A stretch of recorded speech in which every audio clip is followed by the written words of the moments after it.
Welcome to WWE Talk with Karen. John here. So I'm here to do my Survivor Series review for WWE Survivor Series that happened this past Sunday night. So it was a good pay-per-view. Could have been better, yes, but it was still a very good, entertaining pay-per-view.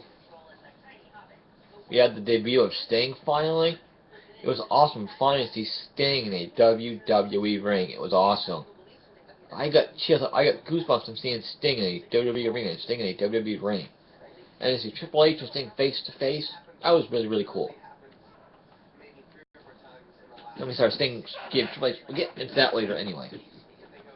So I thought Survivor Series was a very good. It was a very good pay-per-view for the most part.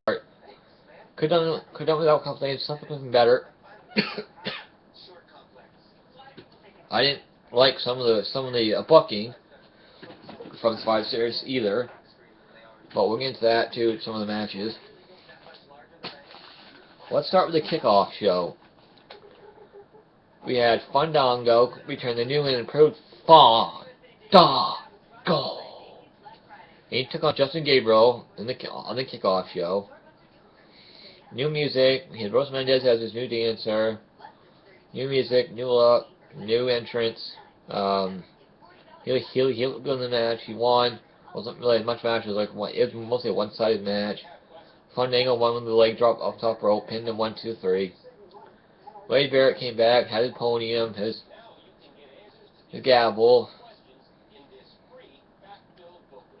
and so he's back now. And he was on Raw last night, surprising, like I thought he would be. But well, we also had Jack Swagger take on Cesaro. This was a good match. This was a good match with Cesaro and Swagger. Swagger won.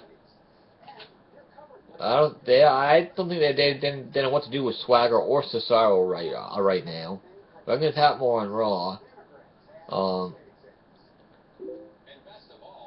So yeah, so Swagger beat Cesaro on the pre-show. Now we'll get into Survivor Series pay-per-view.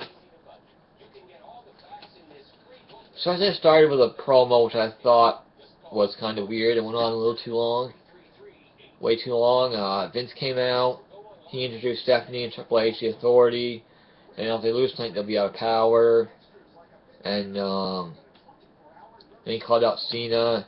Then he said Triple H and her was all power from Sanford, Connecticut, still running the shows Raw and SmackDown. Vince said, that's not how I see it. If the Authority loses, they'll have no power over any WWE superstar or their personal lives whatsoever.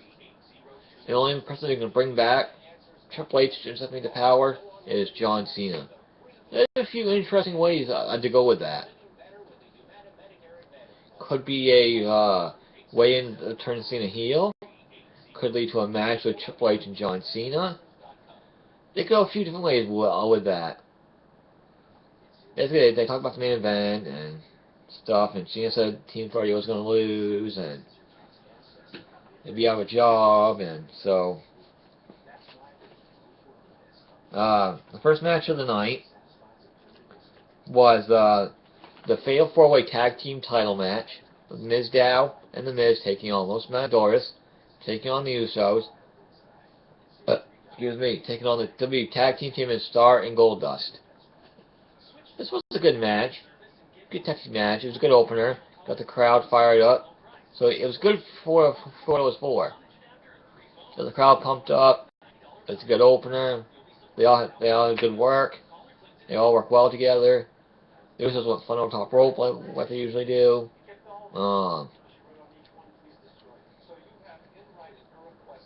Like I said, the end, everybody was fighting each other at the end, and Usos were fun over top rope and everything else, and so.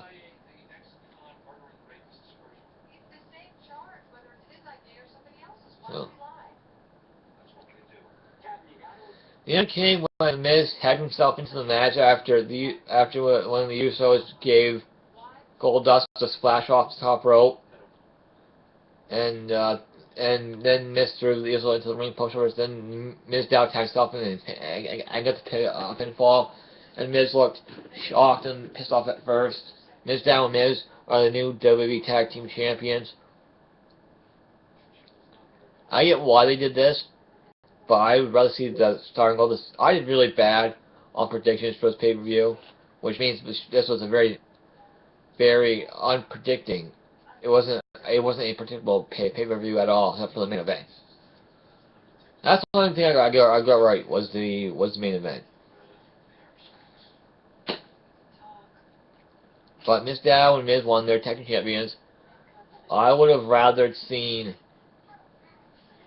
starting those tag titles and then feud with the Ascension. They would bring them up, but now the Ascension, I guess they can feud with Miz Dow if they want to go that way. I don't know if they're going to go with Miz Dow, who their next feud will be with, because Goldust and Stardust had the tag team title rematch on Raw last night, so. But we'll get into that when my Raw review. It's a good match, for the good opener, title change. Good way to start the pay-per-view. So next we had Team Natty take on Team Page, and I did not like the booking of this match whatsoever. Nobody from Team Natty got eliminated for one, which I think was not right at all. Paige was the last one standing for her team. Cameron was eliminated first. Then it was Layla eliminated. Then Summer Rae was eliminated. Then it was left down to Paige by herself. They put Paige looking way too weak in this match, and she should have eliminated 2 or 3 people from Team Natty before she got eliminated. I don't like the way they're booking Paige right now at all. Paige is getting lost in the shuffle, and she's getting booked very badly, and that's not good. And there wasn't much diva action on Raw, but I'll get into that on my Raw review. We'll see what they do on main event and SmackDown this week tonight at the tapings. But Team Natty won. Naomi got the pin on Paige, which was a surprise, because they're not doing anything with Naomi, or most divas in that match aren't doing nothing with them. They just threw them into a match, have another match on the card, another Survivor Series elimination match. But it was a decent, okay match. Did not like the booking of that match whatsoever, but Team Natty won. Next we had Bray Wyatt taking on Dean Ambrose, which I thought was a very, very good match. This is a very good physical match. These two went at each other and they just wanted to kick the hell out of each other, and they did. Back and forth. These two work very, very well together. It was very good. I enjoyed it. This match was just to get them to the TLC pay-per-view and get their match at TLC, and a table, ladders, and chairs match, which was announced later on the pay-per-view, which was weird because they like never do that. But it's cool to have a match announced for TLC already.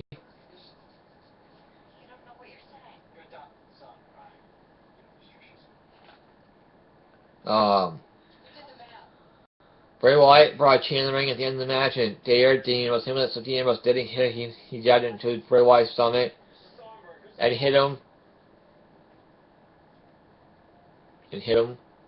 with the chair repeatedly. And then he put Bray Wyatt through a table. Then he buried Bray Wyatt with another table, chairs, and brought the ladder, stood on the ladder, and posed. Then he's about to tip the ladder over on top of Bray Wyatt, but all the referees stopped him, and Bray Wyatt. Then Bray Ambrose left and set up the match for TLC. Bray Wyatt versus Dean Ambrose in a table, ladders, and chairs match. It was a good match. I enjoyed it. Very entertaining, very good, brutal, physical match between these two. It's a good feud, so I think it'll probably end at TLC, most likely, because they're both being the Royal Rumble match.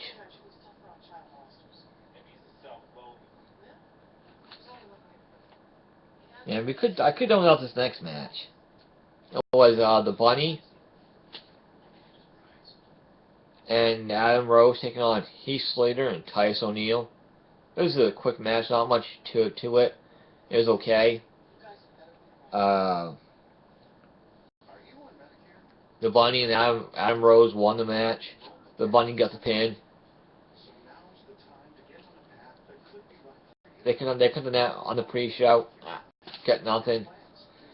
I don't know why they put it on pay-per-view. I guess they needed another match for the pay-per-view. Especially how they screwed AJ Lee in the next match. Nick Bella versus AJ Lee for Divas titles next. Nick Bella and Brie came out first. I guess they turned Brie heel now. She's back with her sister, it looks like. AJ saw Brie holding the title, and she wanted to try to tie back, and Brie made out with AJ Lee, which was like, wow, really? And then Nikki hit her from behind, knocked her out, hit her with the Rock Attack in 1, 2, 3. Nikki Bella's new Divas champion, total bullshit. Bad booking for that match. 33-second match, really? That's just bullshit. Really bad booking there, totally stupid. I didn't get it whatsoever. But AJ Lee still with WWE, she's not leaving. She was on Raw all last night. And cut some good promos on the Bella Twins. We'll get into that in a Raw review, but AJ Lee's not leaving WWE at all. She was on Raw last night. So, next main event, Team Cena versus Team Authority. This was a fantastic match. I liked how they protected everyone in this match, especially Rusev. Mark Henry is gone in the first 2 minutes of the match. Big Show knocked him out, pinned him 1, 2, 3. Henry was gone. So yeah. Rusev eliminated Ryback, which I didn't have a problem with. Rusev got counted out when he went to splash Ziggler through the table. He missed, and Ziggler got back in the ring before the 10 count. Rusev couldn't. Rusev was counted out, so they protected Rusev very well there. Like I said, didn't have a problem with it. Big Show turned on Cena and knocked him out with a punch. Seth Rollins pinned him. Cena was gone. Luke Harper got rid of Roland. Ziggler was the last man standing for Team Cena. He pinned Luke Harper and Kane. And it came down to Dolph Ziggler versus Seth Rollins. And it was good. Very good. Referee got knocked down. Pulled out by Triple H. He knocked down the ref. He beat up Ziggler, pedigreed. Dolph Ziggler put Rollins on top of Ziggler. Called for a referee. Referee counted 1, 2. Then we heard the crow. And what do we have? Holy shit. We had Sting come out. Sting debuted for the WWE Survivor. This was awesome. We finally started Sting in a WWE ring. Very awesome. Very awesome. I loved it. Sting came out, stood there at the start of the, came out of the, current, stood there for a few minutes. The crowd went nuts, and they couldn't believe Sting was actually there. He came walking to the ring. He took out the referee and got into the ring. Him and Triple H had to stare down for like 30 seconds or a minute. And Triple H went for a punch. Sting ducked, and he kicked Triple H, and then he gave Triple H the Scorpion Death Drop. It was awesome to see.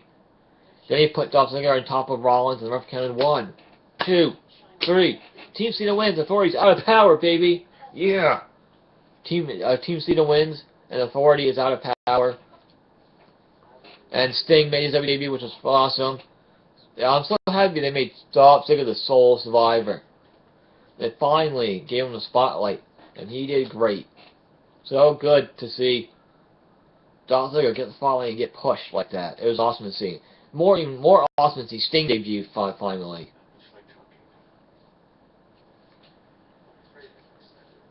It was awesome to see Sting's debut at SmackDown. I loved it. Finally, about time. Sting did great. Sting looked great. He's in great shape. So, and he might be let's going to do a Sting and Triple H match and Sting and Undertaker match. So, wait and see what happens. When we see Sting next, I don't know. But overall, I thought SummerSlam was good. A pay-per-view, I give it a B+. Very good pay-per-view for the most part. Could do without the Bunny, Adam Rose, Heath Slater, Tyson Neal match. Could do without the booking of the Divas title match, which was ridiculous and stupid. But, didn't really understand it or get it. But overall, I thought it was a very good pay-per-view. It was my WWE Talk. My those came from Chris. Thank you, John Harris. My Survivor Series review. Thank you for watching. Until next time, see you later.